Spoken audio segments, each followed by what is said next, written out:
제3장.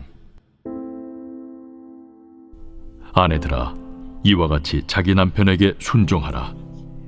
이는 혹 말씀을 순종하지 않는 자라도 말로 말미암지 않고 그 아내의 행실로 말미암아 구원을 받게 하려 함이니, 너희의 두려워하며 정결한 행실을 봄이라. 너희의 단장은 머리를 꾸미고 금을 차고 아름다운 옷을 입는 외모로 하지 말고, 오직 마음에 숨은 사람을 온유하고 안정한 심령에 썩지 아니할 것으로 하라. 이는 하나님 앞에 값진 것이니라. 전에 하나님께 소망을 두었던 거룩한 부녀들도 이와 같이 자기 남편에게 순종함으로 자기를 단정하였나니, 사라가 아브라함을 주라칭하여 순종한 것 같이 너희는 선을 행하고 아무 두려운 일에도 놀라지 아니하면 그의 딸이 된 것이니라. 남편들아, 이와 같이 지식을 따라 너희 아내와 동거하고 그를 더 연약한 그릇이요 또 생명의 은혜를 함께 이어받을 자로 알아 귀히 여기라. 이는 너희 기도가 막히지 아니하게 하려 함이라. 여러분 반갑습니다. 오늘도 큐트로연은 기막힌 하루입니다. 본 말씀 베드로전서 3장 1절부터 7절의 말씀입니다. 여러분 정말 너무 오랜만에 다시 새벽 큐트 설교를 시작하게 되었습니다. 그동안 기도해 주신 많은 분들 너무나 감사드리고, 우리 모두 힘을 내어서 다시금 매일 말씀 앞에서 우리의 구원과 거룩을 함께 이루어가길 원합니다. 자, 이제 말씀으로 들어가 보겠습니다. 자, 이 세상에 존재하는 모든 것은 다 목적이 있습니다. 하나님이 세상에 창조하신 것 중에 목적 없이 존재하는 것은 단 하나도 없다는 것이죠. 그런데 이 존재 목적을 아는 것이 너무나 중요합니다. 왜냐하면 존재 목적을 정확하게 알고 그 목적대로 쓰임받으면 선한 결과를 얻게 되지만, 존재 목적을 잘못 알고 왜곡하게 되면 악한 결과를 낳기 때문이죠. 예를 한번 들어보겠습니다. 저희 집에 아이들이 둘이 있는데요. 큰 아이는 중학생이고 작은 아이는 초등학생입니다. 그런데 이 아이들이 밤낮 불평하는 것이 왜 힘들게 학교는 다녀야 되는지 모르겠다는 것입니다. 학교를 다니면서 친구를 사귀는 것도 너무 힘들고, 또 공부는 말할 것도 없이 너무너무 힘들다고 합니다. 그래서 밤낮 없이 학교 안 다니면 안 되냐고 정말 짐승처럼 울부짖습니다. 여러분 너무 이해되죠? 저도 기억을 되돌려보면 저도 똑같았습니다. 저도 학교 다니는 것이 너무 힘들었고, 또 학창시절에는 아침에 눈을 뜰 때마다 즐겁게 눈을 떴던 기억이 거의 없습니다.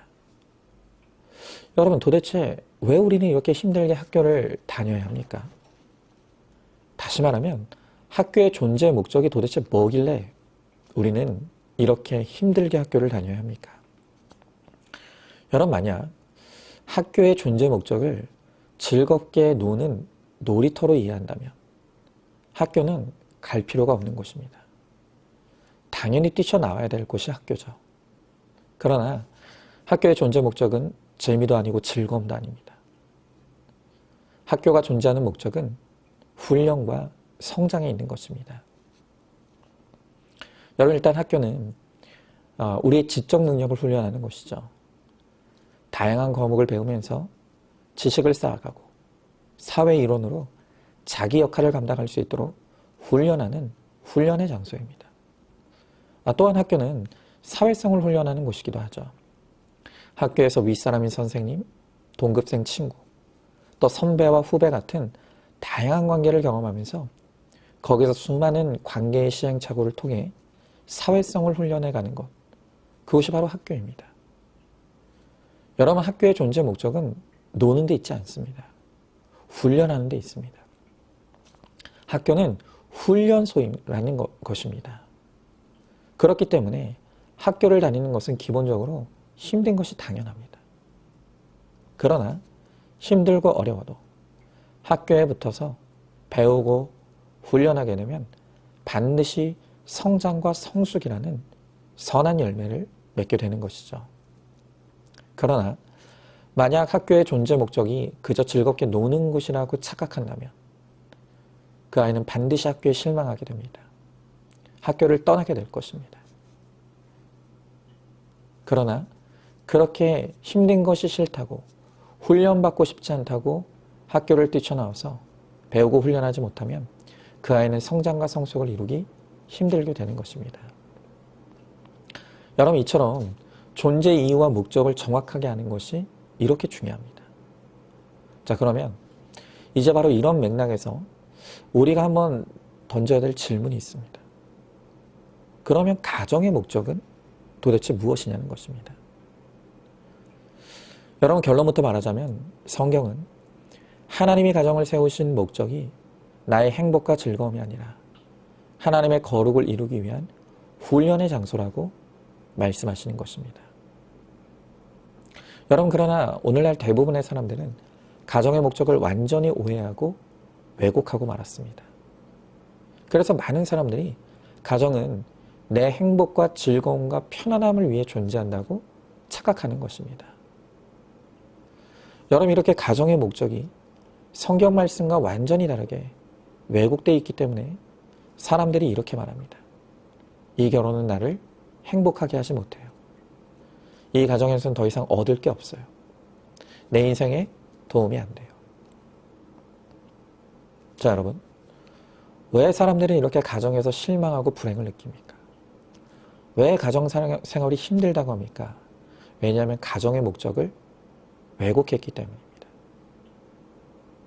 그래서 내가 기대했던 가정이 아니라고 생각하면 함부로 가정을 깨트리고 뛰쳐나오는 일들이 일어나는 것입니다. 여러분, 그러나 다시 말씀드립니다.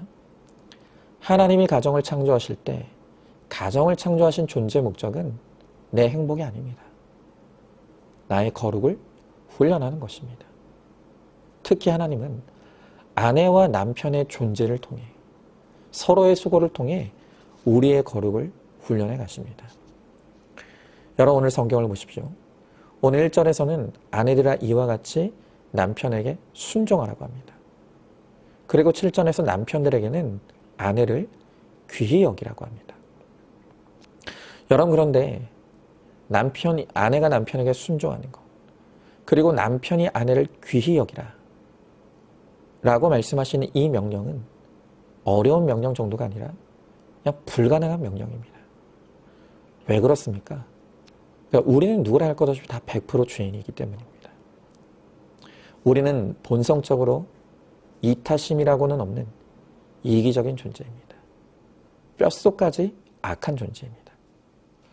여러분, 그러다 보니까 결혼하고 짧게는 몇 개월, 길게는 몇 년 동안은 넘쳐나는 도파민과 성품으로 순종이 되는 것 같고 귀히 여기는 것이 되는 것 같지만 결국 도파민이 바닥나고 성품의 한계가 오기 시작하면 그때부터 원래 그 이기심과 악함이 다시 드러나게 되는 것이죠. 그래서 가정에서는 나도 몰랐던 나의 죄의 민낯이 속속들이 다 드러납니다. 내 이기심이 폭로됩니다. 내가 얼마나 사랑이 없는 자인지를 알게 되는 것입니다. 그러나 이것은 이상할 일로 여길 것이 아닙니다. 죄인인 나와 죄인인 네가 만나 죄인인 우리의 가정에서 일어나는 정상적인 일로 여겨야 되는 것입니다. 여러분, 이 세상에요, 특별한 남편, 특별한 아내, 그런 거 없습니다. 별 인생 없고요, 별 가정 없습니다. 모든 가정이 반드시 이런 일을 겪습니다. 다만 이럴 때 가정의 목적이 행복이라고 착각하는 사람들은 서로를 비난하고 헐뜯고 탓하며 원망하다가 결국 가정을 깨고 도망갑니다. 그리고 내 행복을 실현해 줄 사람을 찾아 재혼을 하지만 재혼이 아니라 백혼을 해도 가정의 목적을 모르면 그 가정은 불행을 반복하고 깨어지게 되어 있습니다. 자, 그러나 믿음 안에서 가정의 목적이 나의 거룩을 훈련하는 것임을 아는 부부는 죄인에게 드러나는 갈등 가운데서 부부가 함께 말씀 앞으로 가 내 죄를 보고 회개합니다. 그리고 끊임없이 죽어지는 적용과 순종을 이루어가는 것입니다. 여러분, 행복은 바로 그때 찾아오는 것입니다. 가정의 목적이 행복이 아니라 거룩이라고 해서 행복은 기대하면 안 된다. 이 말이 결코 아닙니다.